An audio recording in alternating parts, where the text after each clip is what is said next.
Kalau kita hanya mikirin korupsi dan lain sebagainya aja, di situ-situ aja kita akan stuck gitu loh. Kita tidak akan bisa melangkah ke depan, berniat untuk membengkrapkan negara. Bahaya nih rakyat-rakyat yang akan jadi mangsa. Ya, harapannya cukup besar banget. Jadi ini kita bisa contoh antara Malaysia, sebab Malaysia beberapa tahun ini cukup pesat ya. Gua rasa nggak heran kalau 10 tahun lagi Malaysia bisa jauh di depan kita dalam hal ekonomi karena pemerintahnya punya visi ke depan, smart, dan prioritize ekonomi mereka. Indonesia Emas 2045 guys. Semoga bisa menyusul ya walaupun 10 tahun tertinggal cuy. Untuk menjawab dua-dua komentar di atas, video ini kubuat bertujuan untuk berbagi informasi, edukasi bagi mereka-mereka yang tidak tahu ya. Namun bagi orang Malaysia yang melihat video ini, kalau kalian rasa informasi yang aku bagi ini kurang tepat, aku mohon untuk kalian berkomentar di bawah dan membetulkan informasi yang aku buat ini ya. Nah, jadi memang Cina dan India itu warga negara Malaysia, tetapi mereka bukanlah bumi putra di Malaysia. Nah, kedua-dua Itu ras dia. ini memang pemegang sah KTP Biro di Malaysia. Bukan nggak ada kelebihan yang diberikan kepada kedua-dua ras ini. Contohnya mereka ini bisa kerja di pemerintah, mereka diberi hak untuk pembelian subsidi, harga barang yang murah, beragama mengikut kepercayaan mereka, Oke. berbahasa mengikut bangsa mereka. Nah, itu antara kelebihan-kelebihan yang diberikan oleh pemerintah di sini. Tapi beda untuk Bumi Putra Malaysia. Yang namanya Bumi Putra di sini itu kelebihannya itu sangat besar sekali dari segi edukasi, pembelian aset kayak rumah, tanah. Mereka bisa dapat bantuan dari pemerintah. Mereka ada simpanan sendiri khusus untuk Bumi Putra. Nah itu antara kelebihan yang mereka dapat. Kalau ada yang nggak aku sebut, kalian bisa komentar di bawah ya. Nah, kenapa diwujudkan kayak gitu? Karena pemerintah harus berlaku adil kepada ketiga-tiga bangsa ini. Oke, untuk pertanyaan yang kedua, komentar itu mengatakan bahwa Malaysia tidak akan maju tanpa investor-investor dari luar negeri. Oke, assalamualaikum, salam sejahtera semuanya guys. Ini ada Malaysia maju berkat investor asing. Jawaban untuk hinaan netizen Indonesia yang masih meremehkan. Nah, lagi dan lagi nih ya. Netizen nih kalau komen asal aja ya, nggak lihat fakta dulu. Yang Bumi Putra itu lebih ada keistimewaan ya dibandingkan ras Chinese dan juga Tamil ya, India. Sebab apa? Memang Bumi Putra kan memang ya penduduk asli Malaysia gitu. Maksudnya semua memang penduduk asli, cuma Bumi Putra adalah penduduk aslinya di saat sebelum ada penjajahan. Betul gak guys ya? Coba kalian komen apakah hal ini tuh benar adanya, sebab keistimewaan Bumi Putra ini ataupun seperti apa. Sebab kalau kita lihat pun untuk Chinese bisa masuk government dan India juga segitu juga gitu loh guys ya. Jadi sama rata. Tapi saya kurang jelasnya seperti apa, silahkan berikan komentar terbaik ya. Jadi kita sama-sama mencari tahu hal ini tuh sebenarnya seperti apa. Lanjut ya guys ya, link ada di description jika kalian mau nonton videonya langsung. Negara di bumi ini itu saling memerlukan antara satu sama lain ya. Nah, jelas Gak ya. ada negara yang bisa berdiri dengan sendiri. Iya, iya. Setiap negara harus menarik investor-investor dari luar negeri dan menjalankan hubungan diplomatik antara negara-negara. Contohnya kayak Singapura, Brunei. Mereka itu kayak minta ampun banget. Karena mereka itu pandai menarik investor-investor dari luar. Nah, bener. Nah, begitu juga kayak Malaysia. Malaysia sudah mulai menarik investor-investor dari luar negara. Apple membuka perusahaannya di Malaysia sekaligus investor ke Malaysia. Dan satu lagi, baru-baru ini juga Tesla membuka perusahaan mereka di Malaysia. Makanya nggak heran kalau negara Malaysia bisa jauh ke hadapan 10 tahun dari kita. Karena pemerintahnya di sini berwawasan, berpikiran ke hadapan, berakal. dan mengutamakan ekonomi negara mereka. Dan satu lagi yang ku paham, ada beberapa perusahaan besar dari luar negeri itu pengen membuka perusahaan mereka di Malaysia kayak Google, Microsoft, Amazon. Nah, kalau ini berhasil, Malaysia bakal keren banget, coy. Iya, banyak Jadi sekali investor intinya yang kayak masuk. gini, guys. Menarik investor itu bukan perkara yang mudah ya. Ya jelas. Ya, benar. kalau ada investor dari luar negara yang masuk ke negara kita, itu merupakan satu kejayaan yang besar dan keuntungan yang besar bagi sebuah negara. Mm-mm. Pemimpin dan negaranya bisa dijadikan contoh untuk negara lain. Kayak gitu. Ya, oke? Jadi guys, buat ngejawab Oke guys ya, ini adalah salah satu terobosan terbaik ya pemimpin Malaysia. Sebab ini kita nampak kan ya, Perdana Menteri Anwar Ibrahim itu selalu pergi ke luar negara untuk menggait investor asing untuk berinvest di Malaysia guys ya. Sebab ini memang ya karena birokrasinya lebih mudah, itu satu, dan pajaknya juga bisa dinego atau gimana. Sebab kalau di Indonesia itu untuk birokrasinya itu cukup panjang gitu ya. Jadi mungkin investor memikir banyak kali ya. Memang pasar di Indonesia itu cukup besar, cukup luas.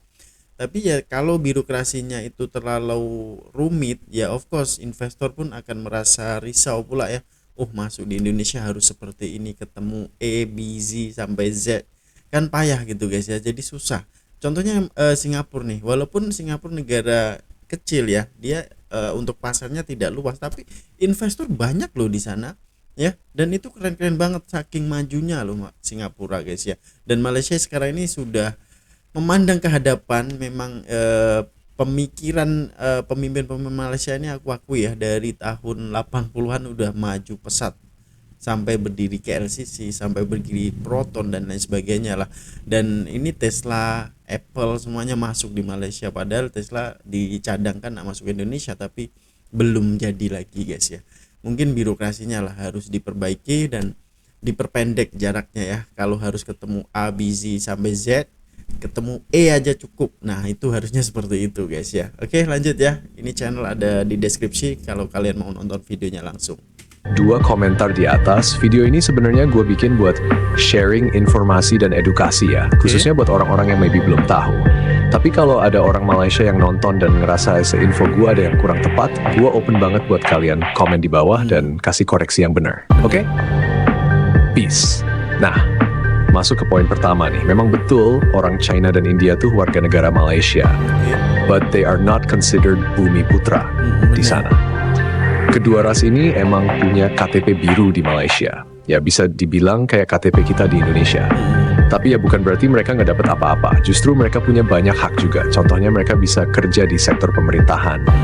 Terus mereka juga dapat akses ke barang-barang subsidi, harga murah, bebas beragama sesuai kepercayaan mereka, dan bisa tetap berbahasa sesuai dengan bahasa mereka sendiri. Quite cool kan? Tapi kalau ngomongin soal Bumi Putra di Malaysia, beda cerita bro. Mereka dapat keistimewaan yang lumayan besar, kayak di bidang edukasi, pembelian aset, kayak rumah, tanah. Itu mereka dapat banyak support dari pemerintah. Ada semacam tabungan khusus juga buat Bumi Putra, kayak lebih protected lah dibanding yang non Bumi Putra. Tapi kalau ada yang gue skip, feel free buat komen di bawah ya. Mungkin gue ada misinfo. Why ini semua dibikin?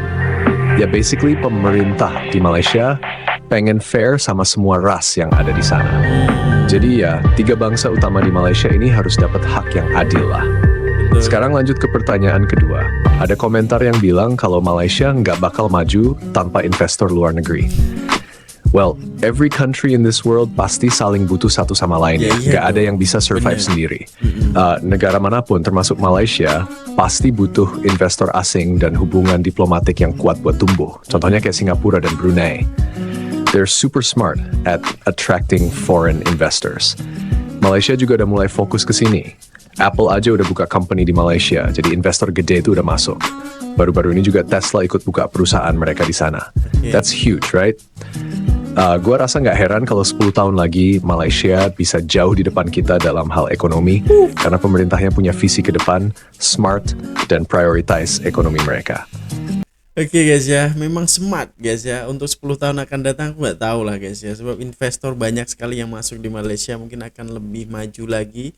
Sebab kan Malaysia menjadi wawasan 2020 itu sudah dilewati dan itu tercapai gitu ya. Dan sekarang ini ada planning lagi untuk memajukan negara Malaysia. Mantap banget lah. Kalau di Indonesia kan Indonesia Emas 2045 guys. Semoga bisa menyusul ya walaupun 10 tahun tertinggal cuy. Lanjut. And another thing, ada beberapa big companies kayak Google, Microsoft, sama Amazon yang kabarnya pengen buka juga di Malaysia. If that happens, Malaysia bakal keren banget cuy. Keren banget Jadi cuy. intinya menarik investor itu nggak gampang. Tapi kalau bener. berhasil, itu bakal jadi achievement gede buat negara manapun. Termasuk Malaysia. Pemimpin mereka bisa dijadiin contoh deh buat negara lain yang pengen maju. Oke, gue lanjut lagi ya guys dari yang tadi. Jadi gini, menarik investor tuh memang bukan perkara yang gampang. But, once lo berhasil attract big players masuk ke negara lo, itu automatically bakal jadi keuntungan besar banget. Makanya, negara kayak Malaysia nih udah paham banget soal pentingnya narik investor asing. They know exactly gimana caranya buat make sure investor itu nyaman dan yakin buat invest di negara mereka. Dan contohnya ya, kayak Apple yang udah buka perusahaan di Malaysia, terus Tesla yang juga recently masuk. Gue yakin sih ini baru permulaan. With how things are going, gak bakal heran kalau 10 tahun lagi Malaysia udah jauh ahead of us. Bukan cuma soal ekonomi aja, tapi juga dari segi teknologi dan infrastruktur. Pemerintah di sana emang kelihatan banget berwawasan luas dan punya strategic thinking yang bikin mereka lebih siap buat masa depan. Mereka juga dari yang gue lihat super proaktif dalam ngejar peluang-peluang internasional. Kayak lo bayangin aja Malaysia sekarang jadi target beberapa perusahaan tech giants kayak Google, Microsoft, sama Perusahaan Amazon gede yang semua. pengen buka company di sana. That's a big deal, cuy. Karena kalau ini beneran terjadi, Malaysia bakal jadi pusat teknologi di Asia Tenggara. Lo bayangin efeknya ke ekonomi mereka. Dampaknya bakal kerasa gede banget, bukan cuma buat industri tech tapi sektor-sektor lain juga bakal ikut tumbuh. Inilah kenapa gue bilang menarik investor itu sebenarnya lebih dari sekedar dapat uang masuk. Itu soal positioning negara lo di kancah internasional. Malaysia udah ngeset diri mereka sebagai negara yang ramah buat bisnis dan inovasi. Mereka ini udah punya penting infrastruktur yang mendukung, regulasi yang pro-bisnis, dan tentunya kestabilan politik yang bikin investor ngerasa aman. Makanya dari case ini kita bisa belajar banyak. Bukan cuma soal gimana caranya attract investor, tapi juga gimana negara kita bisa jadi lebih visioner dalam nge-manage ekonomi. Gimana pemimpin-pemimpin kita harus mikir jauh ke depan, bukan cuma stuck di masalah jangka pendek. Karena let's be real, global competition itu makin ketat. Negara yang bisa menang adalah negara yang punya strategi jangka panjang yang jelas. Mantap. Kayak Malaysia yang sekarang lagi prepare buat masa depan. So intinya gini guys, menarik investor itu bukan hal yang gampang, tapi juga bukan hal yang mustahil. Kalau kita bisa Mantul. create environment yang kondusif buat investor, itu pasti bakal bawa banyak benefits ke negara kita. Malaysia udah nunjukin contoh yang bagus soal ini, dan kita bisa banget belajar dari strategi mereka. Nah, ini Alright, dia. gue guys. lanjut lagi ya guys dari yang tadi. Jadi gini ya, kita lanjut gimana pentingnya investor asing buat perkembangan ekonomi negara. Kayak yang tadi gue bilang, Malaysia udah paham banget gimana narik investor gede kayak Apple sama Tesla. Nah, sebenarnya yang gue lihat dari cara Malaysia nge-handle investor itu ada dua hal penting yang bisa kita pelajari. Pertama, politik stabil. Kenapa ini Politik penting? penting ini. Karena nggak ada investor yang mau masuk ke negara yang sering ada konflik atau goncangan politik. Bener. Di Malaysia, pemerintah mereka cukup solid. Nggak banyak ribut-ribut yang bisa bikin investor kabur. Mereka juga punya kebijakan yang fokus buat memudahkan bisnis berkembang. Jadi, investor ngelihat Malaysia ini kayak tempat yang aman dan stabil buat investasi jangka panjang. Kedua, Sebab apa guys ya, memang investor untuk masuk itu tujuannya untuk jangka panjang ya, bukan jangka pendek. Tapi kalau konflik terjadi ya, politik dan lain sebagainya, itu pun investor ogah masuk don. Nanti ribet di sana, nanti masa depan kita gimana, kan memikirkan 10 ataupun 20 tahun akan datang gitu loh. Jadi harus ekonomi stabil ya, dan politik stabil, dan intinya regulasi dan birokrasinya ini enak gitu ya. Sebab ini investor nampak loh bahwa Malaysia ini nyaman untuk invest. Jadi sebab itu ramai raksasa besar nih datang ke Malaysia untuk invest. Luar biasa. Ini perlu kita contoh guys ya. Lanjut. Dua, infrastruktur yang mendukung. Lo bayangin aja, perusahaan-perusahaan kayak Tesla sama Google, mereka pasti butuh akses yang gampang buat transportasi, logistik, bahkan tenaga kerja yang skilled. Malaysia punya itu semua. Infrastruktur mereka kuat, dan tenaga kerja mereka well-trained buat ngelola teknologi canggih. Jadi, nggak heran kalau banyak perusahaan gede pengen buka cabang di sana. Nah, ini juga relate ke pertanyaan yang muncul, yaitu Malaysia nggak bakal maju tanpa investor asing. Sebenarnya, no country is an island.